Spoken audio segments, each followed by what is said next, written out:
Sebagai negara berkembang dengan potensi maritim, Dewan ini tidak akan menggunakan strategi ekonomi biru. Assalamualaikum warahmatullahi wabarakatuh. Saya Muhammad Lutfi Rabbani akan menjelaskan argumen-argumen yang menguatkan kami untuk menyetujui mosi pada siang kali ini.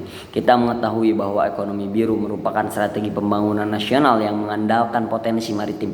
Kita sebagai negara kepulauan tentunya memiliki keanekaragaman laut di Indonesia, dan fakta membuktikan bahwa 2/3 dari seluruh wilayah Indonesia tertutup oleh laut. Namun sebagai negara berkembang tentunya pemfokusan terhadap aspek yang bahkan kurang unggul tidak dapat diandalkan. Kurang unggul di dunia tidak dapat diandalkan, sehingga hal ini tidak dapat menjadi pacuan ataupun senjata Indonesia terhadap perkembangan ekonomi Indonesia. Banyak bukti yang menunjukkan bahwa negara yang bahkan kemaritiman yang kecil namun dapat menjadi negara adidaya, salah satunya yaitu Amerika Serikat, Rusia, dan Cina. Kenapa saya menyebutkan bahwasannya ini tidak dapat diunggulkan? Bahkan fakta hari ini menunjukkan bahwasannya ekspor yang dilakukan dalam bidang pertanian lebih banyak daripada dalam bidang kelautan, sehingga mengapa ekonomi maritim sangat tidak diunggulkan di sini. Dan tentunya pelatihan ataupun kemampuan sumber daya dalam tanda kutip, bukan sumber daya alam ataupun keahlian teknologi Indonesia dalam bidang kemaritiman masih kurang. Bahkan ikan yang harusnya kita miliki banyak mengimpor dari luar, sehingga mengapa kami sangat tidak setuju bahwasannya peningkatan ekonomi di Indonesia di ekonomi biru ini tidak akan manjur.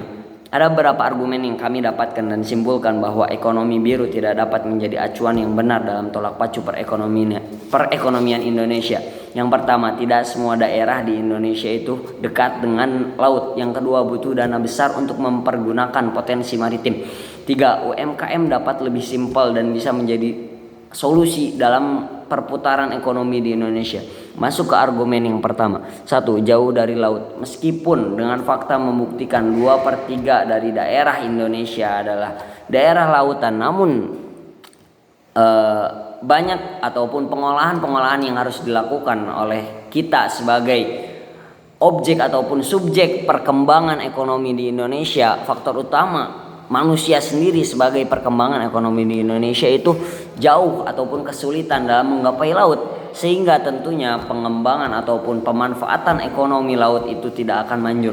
Yang kedua, tidak semua orang memiliki potensi atau keahlian dalam mengolah laut. Apabila tim oposisi mengatakan bahwasannya pelatihan bisa dilakukan untuk meningkatkan sumber daya manusia dalam pengolahan laut, pelatihan materi mungkin bisa dilakukan dimanapun, kapanpun, di kelas ataupun di suatu ruangan atau di suatu perkumpulan. Namun ada satu fakta yang membuktikan bahwasannya pelatihan praktikal harus dilakukan. Namun karena tentunya semua daerah tidak dekat dengan laut, maka yakin bahwa pelatihan ini tidak dapat dilakukan dengan masif ataupun menyeluruh dan bahkan maksimal.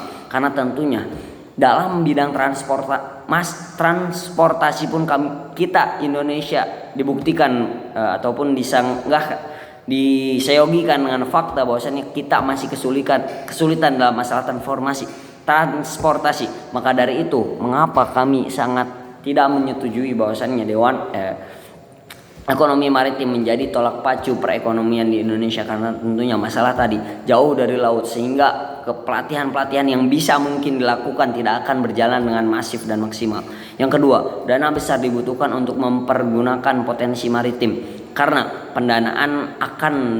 apabila dilakukan pendanaan yang cukup besar, karena tidak akan menghasilkan hasil yang maksimal. Karena kenapa? Karena tentunya alasan pertama tadi bahwasannya tidak semua orang dekat dengan laut, tidak semua orang dalam waktu tertentu terus berkomunikasi ataupun bersinggungan dengan laut, sehingga pendanaan yang besar pun tidak akan menghasilkan hasil yang maksimal. Yang kedua, keahlian melaut tidak memiliki semua orang. Apabila tetap dilakukan, membuat perkembangan ekonomi hanya akan terjadi di daerah pesisir, sehingga perkembangan ekonomi tidak akan berjalan dengan masif dan menyeluruh, sehingga ini membuktikan bahwasannya perekonomian Indonesia tidak akan menyeluruh dan tidak akan berjalan dengan sesuai. Fakta terakhir bahwa pendanaan sektor maritim tidak akan membuahkan hasil, bahwa hasil olahan laut tidak memiliki ketahanan yang kuat. Bahkan belum ada penemuan menunjukkan bahwa sumber daya alam laut dapat bertahan lama, sehingga kerugian yang akan didapatkan apabila tim oposisi terus akan melaksanakan ekonomi maritim terus-menerus, maka pengolahan yang tidak benar akan membahayakan terhadap perekonomian, kesehatan, dan lain-lain. 3. UMKM menjadi solusi yang bisa membangkitkan ekonomi Indonesia. Kita bisa melihat bahwasannya pasca pandemi akan segera berakhir. Namun kita bisa melihat ke belakang bahwasannya saat kita menghadapi COVID-19, ekonomi di Indonesia akan bisa tetap jalan. Karena mengapa? Karena UMKM di sini berjalan. Mengapa saya bisa mengatakan bahwasannya UMKM menjadi solusi yang baik? Karena bisa dilaksanakan apabila UMKM bisa dilaksanakan di mana-mana. Tentunya ini membuktikan bahwasannya masalah dari laut ataupun jauh-jauh jarak transportasi bisa kesampingkan terlebih dahulu, bisa kita nafikan terlebih dahulu. Sehingga mengapa UMKM bisa menjadi keunggulan bahwasannya perjalanan ekonomi bisa dilakukan di mana-mana. Yang kedua, apabila kita terus akan meningkatkan UMKM, pelatihan bisa dilakukan di mana-mana. Praktikum, bahkan seorang anak kecil pun baru bangun tidur bisa melakukan kegiatan UMKM, kegiatan ekonomi tersebut, usaha mikro tersebut, UMKM yang bisa dilaksanakan dari rumah ke rumah. Dan tentunya pendanaan yang kita butuhkan lebih sedikit dibandingkan pendanaan terhadap ekonomi biru. Sehingga dengan tegas kami menjelaskan ataupun menegaskan bahwasannya ekonomi biru tidak dapat menjadi solusi dalam perkembangan ekonomi di Indonesia. Terima kasih.